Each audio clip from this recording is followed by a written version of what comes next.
World News Today, brought to you by Continental Radio and Television Corporation, makers of Admiral Radio, America's smart set. CBS correspondents are waiting to bring you a complete report from the world's political and battlefronts. But first, here's John Daly. Admiral Radio takes you at once to CBS Algiers. Charles Collingwood reporting. Algiers is a beautiful city. To the thousands of British and American troops here, it is a vast show place with everything in it fascinating and exciting and different. It's not like any city these boys have ever known. In the central section of the town, the buildings are modern. They're big white buildings, half European, half Muslim in architecture with minarets and lattice work and gay colored tiles. Through the streets, there walks a constant, colorful procession. Arabs in their red fezzes and baggy native dress, barefoot Muslim women with only their eyes showing above their white veils. And through it all stroll American soldiers, hundreds of them, their eyes wide open, taking it all in. I stopped on a street corner this afternoon to talk to a couple of them. One of them shook his head. "I've never seen anything like this except in pictures," he said. And the other one looked at him and said, "I've never seen anything like this, period." And then both of them stopped talking to shake hands with some young Frenchmen who just wanted to come up and let them know that they were glad that the Americans were here. Up in the native quarter, the Kasbah, as they call it, piled up on the hill, house above house, the scene is even stranger.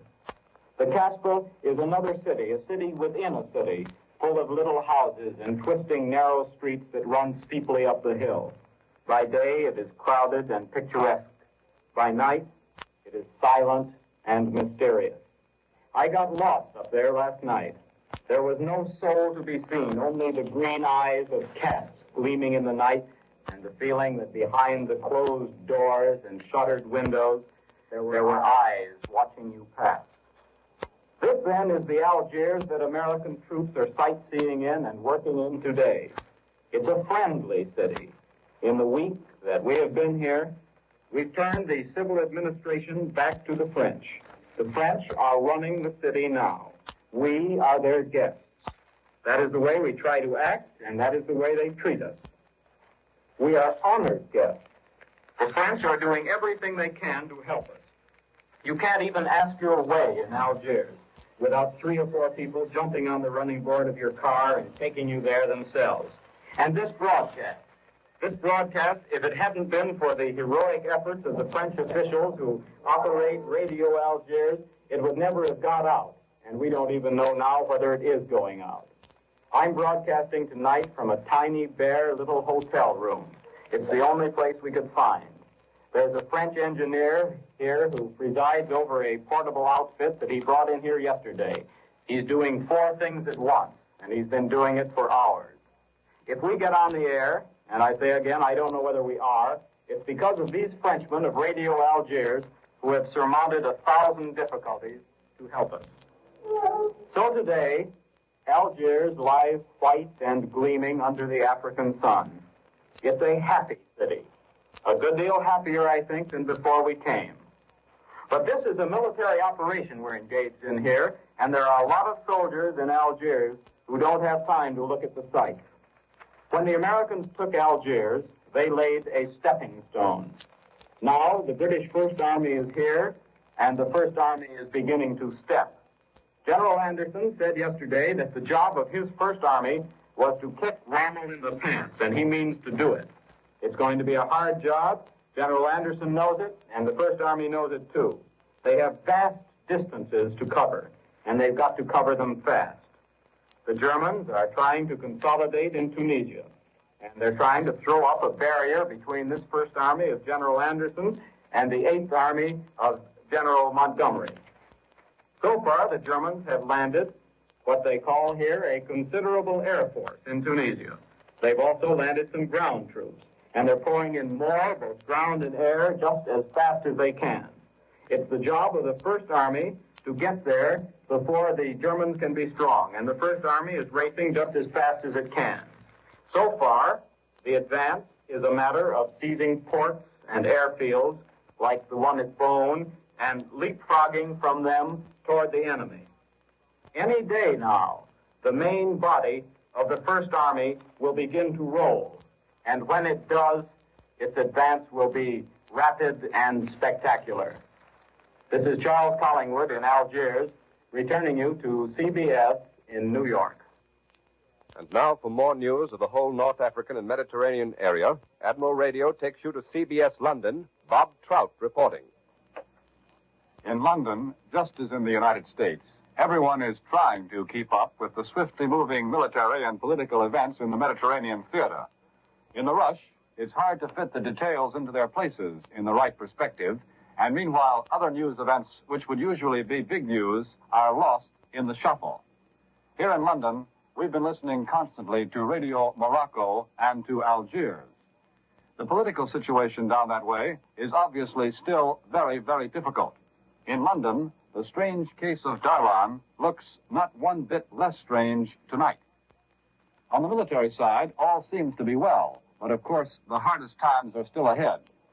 The statement from number 10 Downing Street this evening says that 13 U-boats have been destroyed in the fighting off French North Africa, while Rommel's total losses by casualties and capture to date are now estimated by General Alexander as 75,000 Germans and Italians.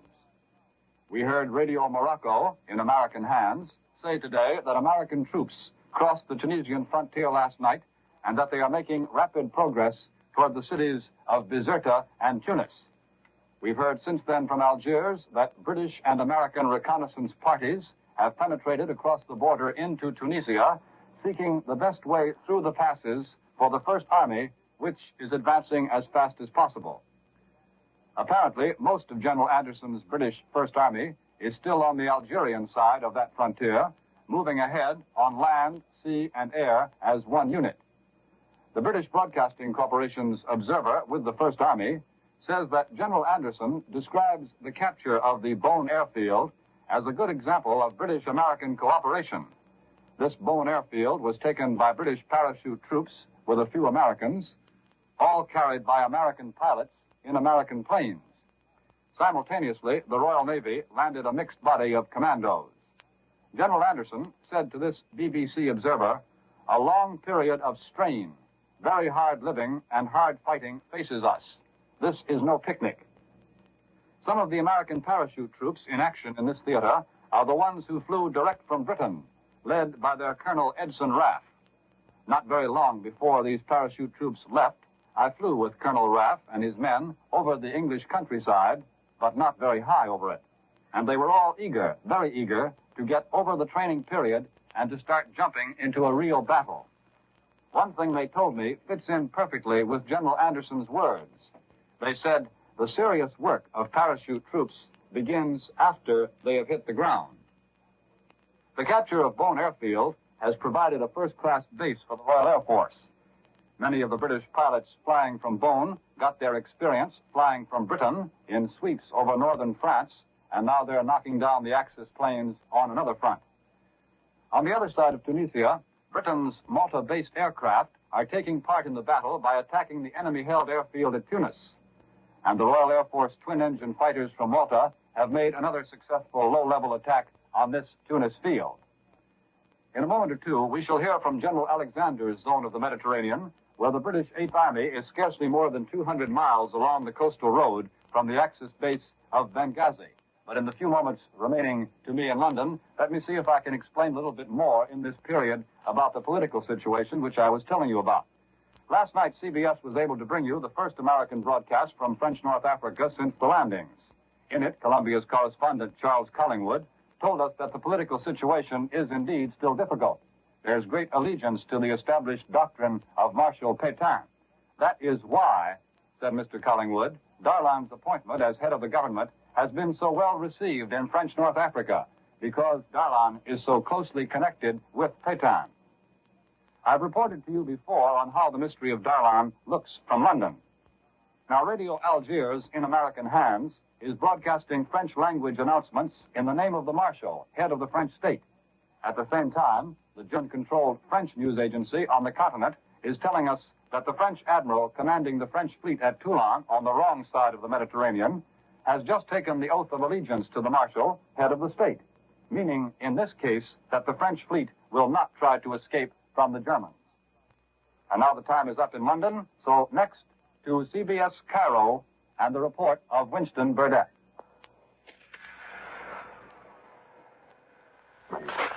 وكان يخطب مؤتمرا دوليا فقال ينبغي أن نطرح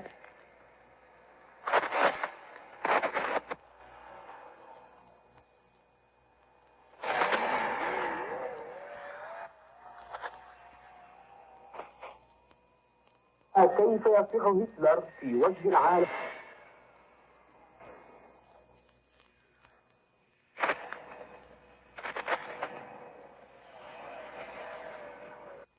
We regret that technical difficulties have made it impossible for us to get the report of Winston Burdett from Cairo, but here in the CBS World News headquarters, we have the latest press dispatches, which say that RAF fighters shot down at least 7 Axis planes and damaged many more between Tunis and Sicily yesterday, raising their bag to 20 in 3 days of assaults on the enemy's North African transport shuttle route. And meanwhile, the British land forces in Libya drove within 180 miles of Benghazi in pursuit of the shattered Africa Corps. An official announcement said that most of the latest Axis ferry planes, which of course are headed for Tunis, have been knocked down. And there is a report that these transports, when attacked, give off a great concentration of fire, indicating that they are carrying German troops packing Tommy guns. The first attack was made at 10:15 a.m. yesterday when RAF fighters caught up with a flight of 35 of these transports, covered by 12 Nazi Messerschmitt fighters off Cap Bon in Tunisia. At 12:45, they pounced on another formation, and they have been attacking these formations all day long. Pursuit of Marshal Erwin Rommel's hapless desert troops, meanwhile, reached the eastern side of the Libyan hump at Tamimi, some 180 airline miles from Benghazi. The British 8th Army is pounding its way on to one of the greatest victories of this war. Some hundreds of miles to the north in Russia, the latest German attempts to break through to the Volga in northern Stalingrad met with some initial successes, but the Red Army, in some of the heaviest fighting in recent weeks, cut off a Nazi wedge in the factory district and went on to smash attack after attack. The Germans threw masses of infantry heavily supported by tanks at a narrow sector which was only about 700 to 800 feet in width. After hours of fighting, this force broke through on one street, but Soviet counterattacks closed the gap before the Nazis could pour through. The Nazis are making what may well be their last try before winter forces them to retire. In the central Caucasus near Nalchik and on the Black Sea coast front above Tuapse, the Russians are improving their positions generally. If Hitler hoped to cover Nazi reverses in North Africa with successes in Russia, he has failed once again. Even the German High Command communique today obliquely admits that the Red Army is holding its own all over Russia. And now, here is a message from our sponsor. Only a few months ago, a flying fortress flown by Captain Parcell and his crew of United States Army Air Force men was over the Philippines. Inside the plane, these commands were heard. Bombardier, Bombardier reporting, sir. nearing target. Take over. 1 degree to left. Hold on course. Bomb bay is open. Bomb bay's open. Bombs away.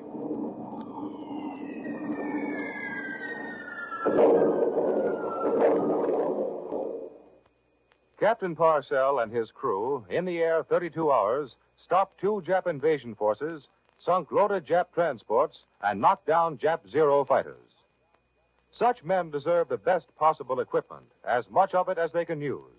For them, for others like them, Admiral workers in both great Admiral plants are working, building the finest, most dependable radio equipment they know how.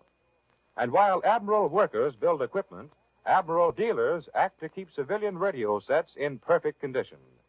Admiral dealers are specialists in radio servicing. Regardless of the brand name your present radio carries, let your Admiral dealer help you make it last for the duration. Or, if you need a new radio, ask him to show you the new Admiral Victory line. Most dealers still have a limited number of both Admiral radios and Admiral radio phonograph combinations with automatic record changes. Once you've seen and heard an Admiral, you'll know why it's considered America's smart set. And here again is John Daly. We turn next to the Pacific, where the past few days have produced important developments. Admiral Radio takes you now to CBS Honolulu, Webley Edwards reporting.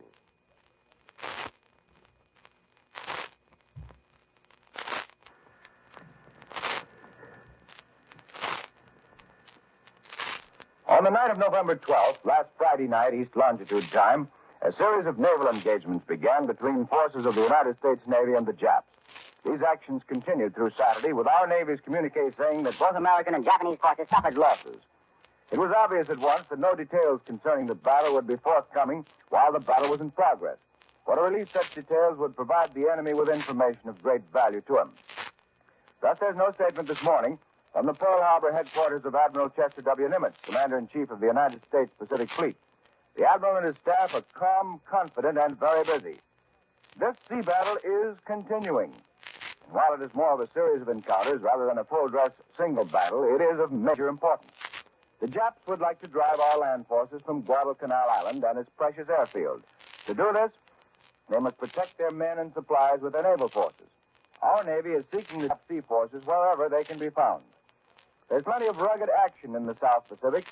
To give you an idea of what goes on in this vast sweep of ocean and island-dotted area, it must be remembered that there have been, since the Coral Sea battle last May, more major naval actions out here in 6 months than there have been in all the previous history of modern navies combined. And considering long lines of supply and the vastness of the area, there have never been any naval battles quite like these in the Pacific. We have to win them the hard way. Successes in New Guinea give our Army planes a clearer area from which to strike at enemy supply bases, transports, and their escorts. As with all America, Hawaii was electrified at the great news of the rescue of Captain Eddie Rickenbacker and his crew in the Pacific somewhere between here and Samoa by a flying boat of the United States Navy. It is not known whether these hardy survivors will be brought here to Hawaii. The good news from North Africa continues to cheer our fighters out here in the Pacific. Don't forget them. There's a big fight going on out here against a tough enemy. This is Wobbly Edwards in Honolulu, returning you to CBS in New York.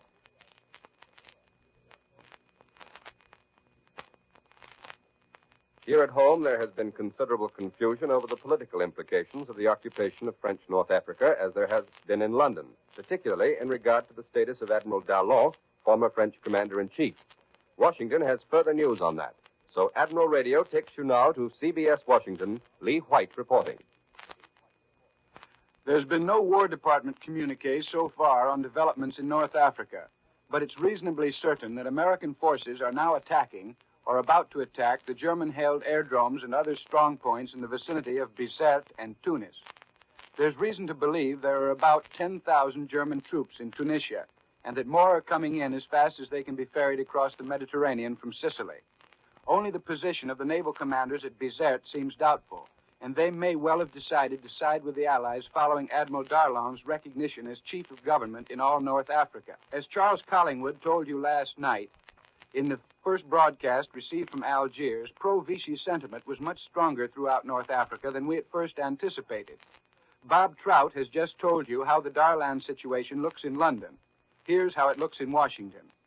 Whatever Americans may think of Marshal Pétain, it's obvious that the old man was respected to the point of reverence by large numbers of influential political, military, and naval leaders throughout Morocco and Algiers. And all these people remained loyal to Admiral Darlan as Pétain's right-hand man.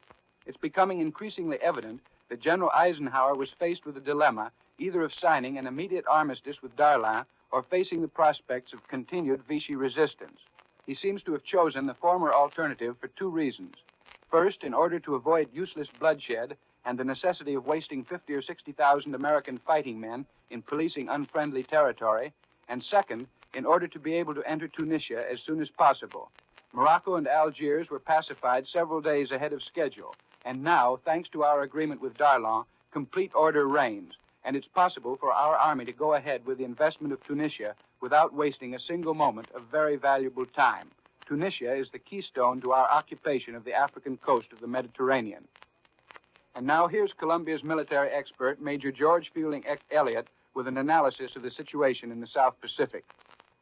The Japanese appear to be making a renewed attempt to establish naval control of the waters around the embattled island of Guadalcanal. What success they are having, if any, is as yet uncertain. It is quite possible that they may be beaten off once more. But even if they are, we should understand that they will keep coming back and keep trying until they are finally deprived of the means of doing so, which means deprived of the basis from which such attacks can be launched. In other words, there is no victory to be chalked up for us in this part of the world until we have taken all the Japanese bases on New Guinea and New Britain, as well as their remaining footholds in the Solomons. And to do this, we must gain command of the sea so that we can move troop ships. If all this can be accomplished, we shall then have 600 miles of open sea between us and the next nearest Japanese bases in the Caroline Islands, and we can consolidate our positions for further operations. It will then take a major Japanese effort to get at us, while we shall have excellent new submarine bases for attacks on Japan's vital overseas communications. But as long as the Japanese remain close at hand, as they are now, with the support of their big advanced base at Rabaul, making possible the continuing assembling of effort, the hit down the long line into the Solomons, we shall have no rest on Guadalcanal. The Japanese will not give us any. Their whole idea appears to be to prevent us from getting comfortably set in the southeastern Solomons so that we can launch new amphibious attacks to gain new footholds.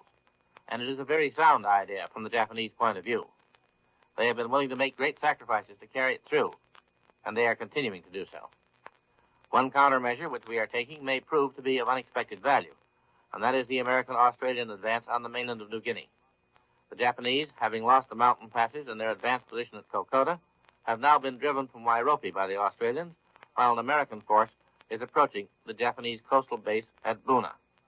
There seems to be a distinct possibility that the whole of eastern Papua is about to fall into our hands, and this, if true, menaces the Japanese in the western Solomons and all the approaches from Rabaul toward Guadalcanal.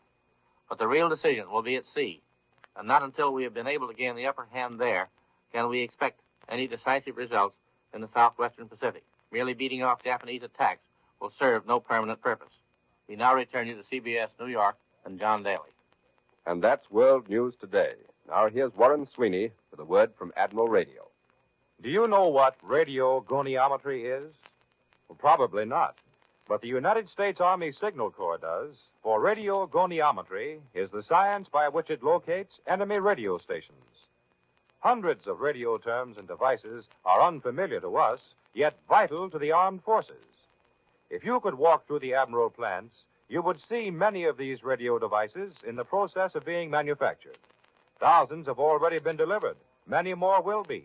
For Admiral's facilities have been pledged 100% to the war effort until victory has been won.